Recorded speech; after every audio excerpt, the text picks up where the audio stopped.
Нас ауырлық көрмеген, бір ауырлық көрмеген. Значит, человек трудностей не видел в жизни. Вот, а у русских есть там за битого двух небитых дают. Вот если вот человек трудности испытал в жизни, из него толк выйдет. Ему есть к чему стремиться. Вот он, допустим, ну как вам сказать, вот вы в яме стояли, а потом поднялись на поверхность. О, кайф. А если еще на гору, какой-то пригорок заберетесь, еще больше. Вот, ну, всякое сравнение хромает, говорят немцы. Так что здесь не самый удачный, может, но то, что там в первую голову пришло, я думаю, тоже неплохо. Как подпорка своей мысли, моей замечательной, может подойти. Вот. Человек, когда родился, как я и шутил там в журнале «Сатира и юмор Чаян», что человек сразу же, родившись, попадает во вредные условия, поэтому ему дают молоко. Вот. Ну, сейчас уровень жизни, слава богу, как говорится, не внушает так озабоченности.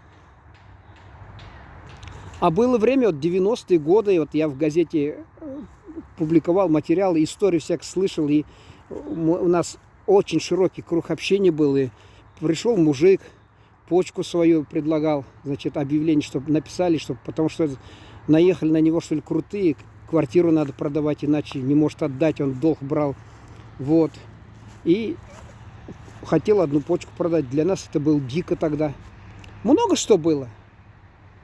И какой-то подросток, мама его растила одного, а ребята тогда уже некоторые, там кооперативы были, кто-то раскрутился, и его, например, сверстники, видно, одевались хорошо, питались хорошо.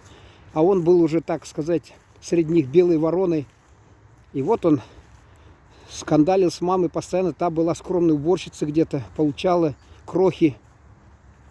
Вот она однажды все спорил с ней, а потом просто с какого-то этажа выпрыгнул, и все. Я не буду вот употреблять эти слова. Там, говорят, YouTube, он просто блокирует, когда человек употребляет эти слова все. А здесь, мне кажется, ничего страшного.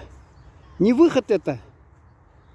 Я просто, если, допустим, моя тема была бы это в другой газете было. Я что-то не помню, чтобы журналист там освещал и как-то докопался до сути. У него, чтобы не было родственников, друзей, там, значит, какие-то окружения, которые бы хотя бы внушило, он наверняка делился с ними. Люди все равно, все-таки это, знаете, человек существо социальное, он делится своими заботами, мыслями, кто-то утешает, говорит, да фигня это все. Кого-то дразнит, допустим, а он потом постепенно вот выбивается в люди, и уже те замолкают. Это даже, знаете, вот как-то наша родственница одна приезжала, а тетка еще жива-здорова была, а может быть не совсем здорова. И вот она говорит, да, я тебя помню, вот, при всех родственниках там, при двоюродных, значит, ей говорит, ты маленькая была, ходила, у тебя задница выпадала, там что-то такое вот. Ну, видите как, а об этом зачем говорить? Не зря говорят, что стар, что млад. Вот она в порыве откровения вот это выдала.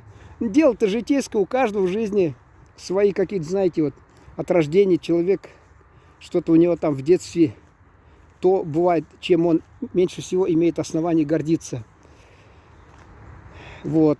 А потом он постепенно преодолевает. Зачастую даже вот эти, я обратил вот внимание, что люди низкорослые, если позволительно сказать, а если политкорректным быть, говорят, невысокого роста или нестандартный, так скажем, вот, то обратил внимание, среди руководителей очень много таких вот. Потому что я интервью брал и постоянно. Даже вот в прошлом году на съезде народ Татарстана, на конгресс татар, один выдающийся ученый. Я его по телевизору видел и не обращал внимания. А потом, значит, я подошел, мне стало неудобно. Я просто на одно колено встал и снял его снизу. Пусть не думают, что это ирония. Нет, я просто, в моем представлении, этот человек достиг вершины, он заслуживает. Возраст вообще никакого отношения не имеет. Тот же Наполеон, например. И что? Какой-то там у него был маршал, что ли. И поговорка, и что такое есть история короткая, что надо было что-то достать на полке. И он говорит, к нему, к императору обратился и говорит: позвольте, я выше вас. Он говорит: ты не выше меня, ты длиннее. Так что рост ни о чем не говорит. Бывает, что мал золотник да дорог. Именно вот эти вот пробиваются. Я вот заметил, вот, допустим, среди моего круга знакомых есть высокорослые мужики, которые думали, что Бога за борду взяли, родились, и девушки ах, ох, и очень много знаю, встречаю среди бомжей, высокие, статные были когда-то, опустились.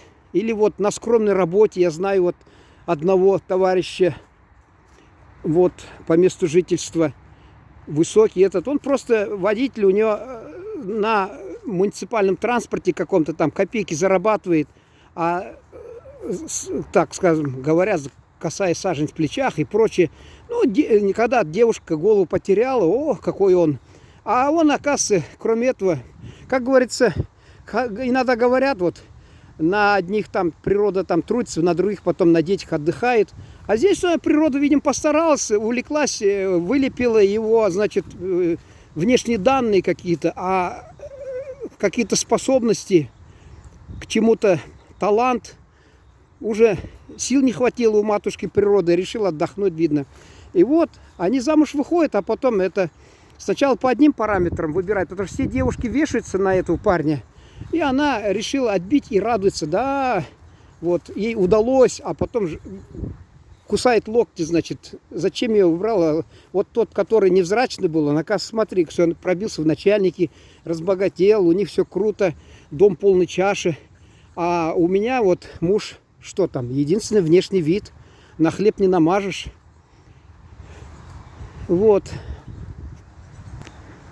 И вот растут и думают, что обделенные судьбой.